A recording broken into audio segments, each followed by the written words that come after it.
አብዛኞቻችን በተፈጥሯችን ወደ ምቾት የዕለት ተዕለት ልማዶችና ወደ ለመድነው ነገር እንሳባል።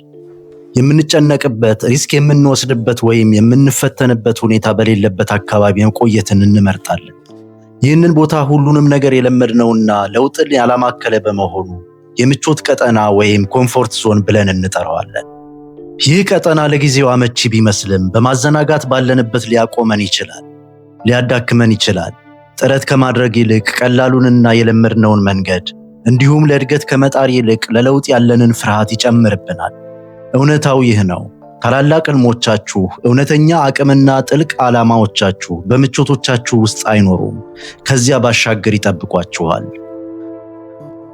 ይህ እውነት ለዘመናት በጥበበኞች ትምህርት ሲሰጥበት የኖረ ነው። ለብዙ ዘመናት የተለያዩ ጥበበኞች ስቶይሲዝም የሚባል ፍልስፍናን ሲከተሉ ኖረዋል።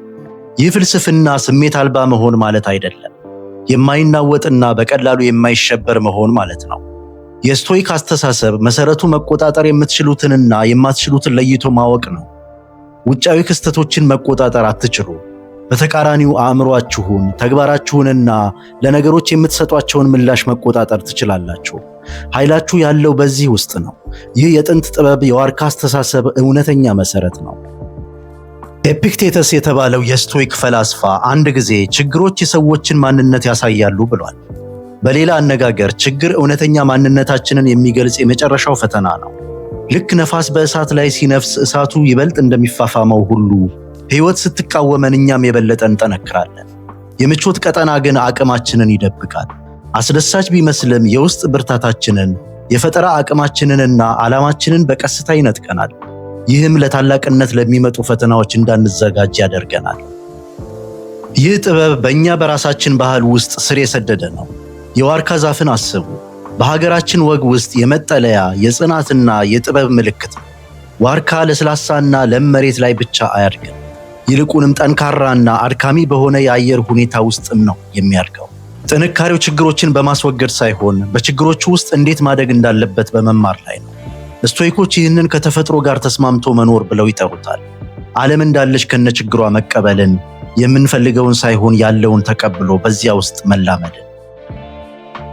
ስቶይኮች ከተፈጥሯዊ ውስጣዊ ስሜታችን ጋር የሚቃረን ጠቃሚ ትምህርት አስተምረዋል። ትግላችሁን ምረጡ በሚል ሴኔካ የተባለው ስቶይክ እንዳስታወሰን አልማዝ በአስቸጋሪ ሁኔታ ውስጥ ሳያልፍ እንደማይጠራ፣ ሰውም ያለ ፈተና ፍጹም አይሆንም። በፈቃደኝነት ምቾት ማጣትን ይለማመዱ ነበር። በጠንካራ መሬት ላይ መተኛት ወይም ያለ ምግብ መቆየትን ይለማመዱ ነበር። እንዲሁ ለመለማመድ ያህል ሳይሆን እውነተኛ ችግር ሲመጣ ለመቋቋም የሚያስችል ጥንካሬ እንዲኖራቸው። እኛም በዕለት ተዕለት ሕይወታችን ውስጥ ይህንን በቀላሉ ልንተገብረው እንችላለን። የሙቅ ውሃ አማራጭ ባለበት ቀዝቃዛ ሻወር መውሰድ፣ የመኪና አማራጭ ባለበት በእግር መሄድን መምረጥ፣ ወይም ዘና ማለትን ከማብዛት ይልቅ ለአንድ ሰዓት ያህል ከባድ ክህሎትን ማጥናት። ይህ ልምምድ የአእምሮ ጥንካሬን ይገነባል።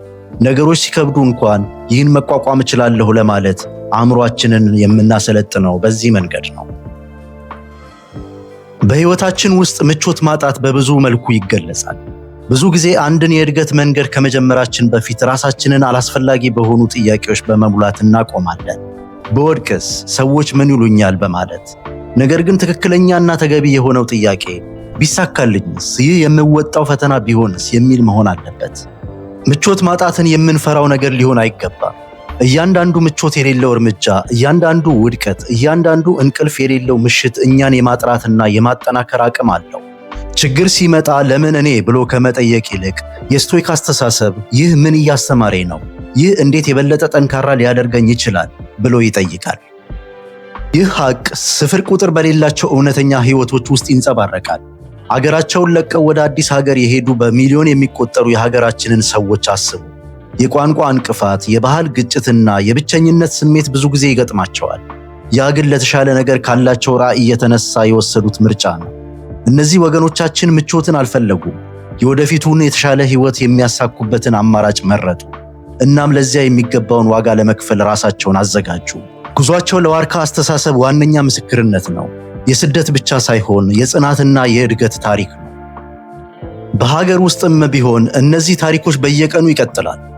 ከቤተሰቦቹ ተለይቶ ለትምህርት ወደ ሌላ ከተማ የሚሄድ ተማሪ፣ ጓደኞቹና ቤተሰቡ በተጠራጠሩት ወቅት በትንሽ ገንዘብ ንግድ ወይም ቢዝነስ የሚጀምር ወጣት፣ ድርቅ ቢፈራም አዲስ ሰብል ለመሞከር ሁሉንም ነገር አደጋ ላይ የሚጥል ገበሬ።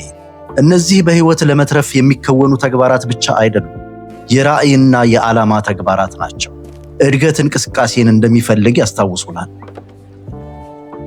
ሕይወታችሁን በአንድ ምሽት መለወጥ የለባችሁ። በትንሹ ጀምሩ። አንድ አዲስ ነገር ተማሩ። አንድ ምቾት የማይሰጥ ውሳኔ ወስኑ። አንድ ከባድ ጥያቄ ጠየቁ። ግቡ ፍጹምነትን ማግኘት ሳይሆን እድገትን ማግኘት ነው። ገደባችሁን በተሻገራችሁ ቁጥር እድገታችሁ ይስፋፋል። እናም በቅርቡ በአንድ ወቅት የማይቻል መስሏችሁ የነበረው ነገር አዲሱ የተለመደ የሕይወታችሁ አካል ይሆናል። አስታውሱ፣ ማርከስ ኦሬሊየስ እንደጻፈው የመንገድ መዘጋት ወደፊት የሚደረግ እንቅስቃሴን ያፋጥናል። እንቅፋት የነበረው ራሱ መንገድ ይሆናል። በሕይወታችሁ ውስጥ በአንድ ወቅት እንቅፋት የመሰላችሁ ነገር ራሱ ባህሪያችሁን የሚገነባው ነገር ነው። እውነቱ ይህ ነው። ታላቅ የወደፊት ሕይወታችሁ የሚገኘው በምቾት ሳይሆን በፈተና ውስጥ ነው። ዕጣ ፈንታችሁ ከምቾት ግድግዳዎች ጀርባ አይደለም፣ ሪስክ በመውሰድና ጽናት በሚፈተንበት ቦታ ላይ ነው። ስቶይኮች እንዳስተማሩትና የዋርካ ዛፍ እንደሚያመለክተው ጽናት ማዕበልን ስለማስወገድ አይደለም፣ ይልቁንም በማዕበሉ ውስጥ እንዴት ማደግ እንዳለባችሁ መማር ነው። ምቾት ማጣትን ተቀበሉ፣ ምክንያቱም እድገት ቀላል አይደለም። ነገር ግን ሁል ጊዜም ቢሆን ለእድገት የሚከፈለው ዋጋ ይገባዋል።